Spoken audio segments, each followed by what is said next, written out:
తూర్పుగోదావరి జిల్లా బలభద్రపురంలో క్యాన్సర్ బాధితుల సంఖ్య జాతీయ సగటు కన్నా తక్కువేనని, అనుమానితులందరికీ పరీక్షలు చేస్తున్నామని అధికారులు స్పష్టం చేశారు. బలభద్రపురంలో జల, వాయు కాలుష్యంపై నిపుణులతో అధ్యయనం చేయిస్తామని వెల్లడించారు. వరుసగా 3వ రోజు వైద్య శిబిరం, వైద్య నిపుణులతో పాటు జీఎస్ఎల్ ఆసుపత్రి ఆధ్వర్యంలో క్యాన్సర్ నిర్ధారణ పరీక్షలు నిర్వహించారు.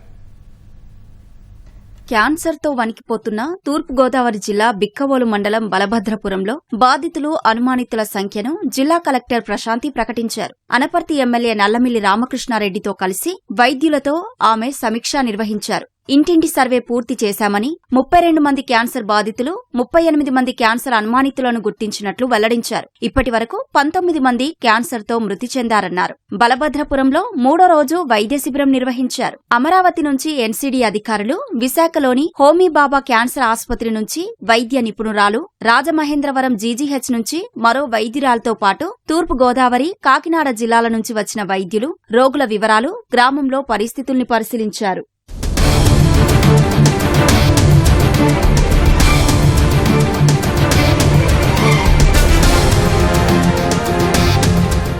దొల్లు ఇచ్చానండి అమ్మాయికి. పెళ్ళి ఇప్పుడు 5 సంవత్సరాలు అవుతుందండి.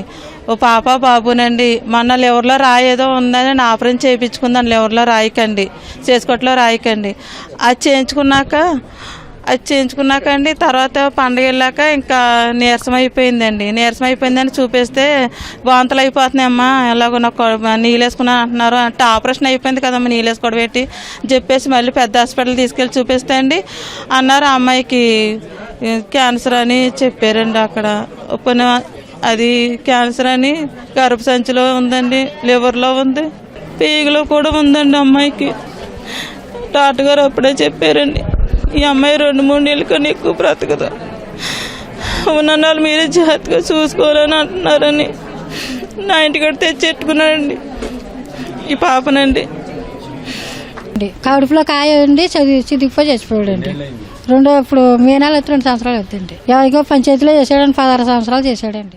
గ్రామంలోని పరిశ్రమ భూగర్భ జలాల్ని తీసుకుని కాలుష్య జలాల్ని తిరిగి భూమిలోకి పంపింగ్ చేస్తోందని ఎమ్మెల్యే, స్థానికులు ఆరోపించారు. దీనిపై పర్యావరణ నిపుణులతో తనిఖీలు నిర్వహిస్తామని కలెక్టర్ ప్రకటించారు. బలభద్రపురంలో మాత్రమే కాకుండా అన్ని ప్రాంతాల్లోనూ క్యాన్సర్ భూతం పెరుగుతోందని నిపుణులు చెబుతున్నారు. ఇక్కడైతే యాజ్ యూజువల్ మనం రెగ్యులర్గా వరల్డ్ వైడ్, ఇండియా వైడ్ ఎంత ఇన్సిడెంట్స్ అయితే చూస్తున్నామో అదే ఇక్కడ కూడా ఉందండి. కంగారు పడాల్సింది ఏం లేదు. ఆన్ అన్ యావరేజ్ చూస్తే 3.2% ఇన్సిడెంట్స్ ఉంది ఇక్కడ. అంటే 1000 మందిలో 3కి క్యాన్సర్ అనేది కనిపిస్తుంది. మన వరల్డ్ వైడ్ సినారియో కానీ, ఇండియా వైడ్ సినారియో కానీ చూస్తే అందులో కూడా 1000 మందిలో ఒక 15 మందికి క్యాన్సర్ ఉంటుంది, 15 నుంచి 20 మందికి.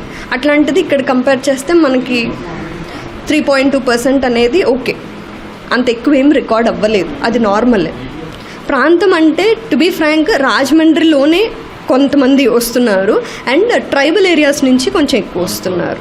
రామచోడవరం అటు సైడ్ ట్రైబల్ పీపుల్ ఎక్కడైతే అలవాట్లు తెలియకుండా పొగాకు ఇట్లాంటివన్నీ ఎక్కువ ఉంటున్నాయో వాళ్ళలో ఎక్కువ చూస్తున్నాము. అయితే రీసెంట్గా బలభద్రపురంలో క్యాన్సర్ కేసెస్ ఎక్కువ వస్తున్నాయని ఆనరబుల్ ఎమ్మెల్యే గారు చెప్పడంతో ఇక్కడ పరిస్థితి అధ్యయనం చేయడానికి వెంటనే డిస్ట్రిక్ట్ అథారిటీస్ అందరూ ఒక 31 టీమ్స్ ఇప్పటికి ఇక్కడ డిప్లాయ్ చేయడం, మెడికల్ ఆఫీసర్స్, ఈ చుట్టుపక్కల PSC medical officers, ASHAs, ANMs అందరూ 3 days నుండి ఇక్కడ హౌస్ టు హౌస్ సర్వే చేస్తున్నారు. స్పెషలిస్టులు జీఎస్ఎల్ నుండి, రాజమండ్రి నుండి కూడా బస్సు రావడం జరిగింది, స్క్రీనింగ్ బస్సు. అందులో కూడా స్క్రీనింగ్ చేస్తున్నారు. మ్యామోగ్రామ్ కానీ, ప్యాప్స్మియర్, ఇంకా అదర్ అల్ట్రాసౌండ్ అని అవి స్టార్ట్ చేశారు.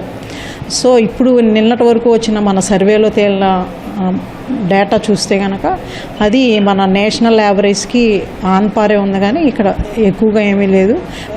స్టేట్లో కానీ ఇండియాలో ఆల్ ఓవర్ కానీ చూసుకుంటే ఇక్కడ వేరే ఒక క్యాన్సర్ ఎక్కువగా ఉండడం అనేది అక్కడ అబ్జర్వేషన్ ఏమీ లేదు.